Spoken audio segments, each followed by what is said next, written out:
The beauty of Ayoa is that combination of creativity and building your mind map and then going on to managing your actions and delivering your tasks and getting things done. So this video is focusing on the actions and the tasks. Now you can add your actions in a task board and you can add them in a planner type process, but for me we should really focus on adding your tasks in your mind map, because that is where the real value is generated and created.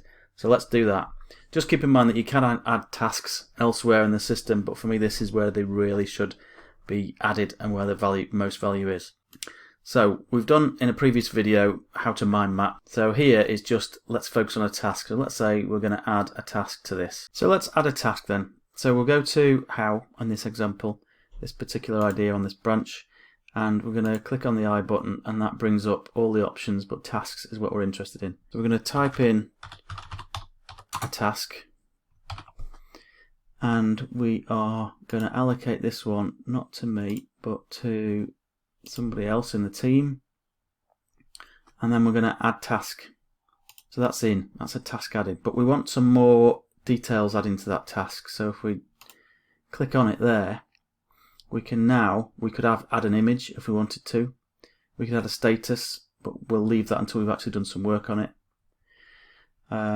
We can again add progress levels, which we can do, but again only once we've started to do the work. Urgency and importance, we can add amber or red if it's really urgent, and again with the importance, amber or red. So that becomes really valuable for filters either in your planner or on a task board. If you get organized as well, you can sort of categorize this as something you should do right now, you should do next or soon. That really helps in your individual planner. And once you get really serious about this as well, especially if you want to report on a Gantt chart type format, which you can do, then you'd set a start date and an end date for the specific task. So we can see that in this case Bernadette's been added, and this is where we add it to the task board. So this is why it's really important to do your task board in advance of setting up any tasks.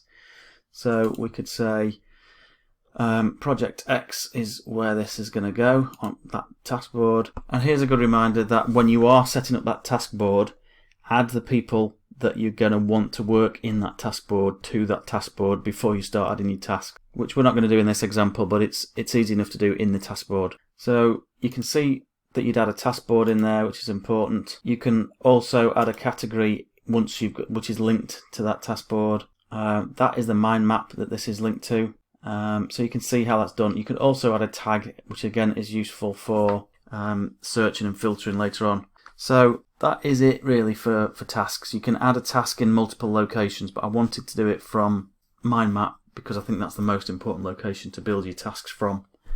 So hopefully that's helpful, and I'll see you on the next video.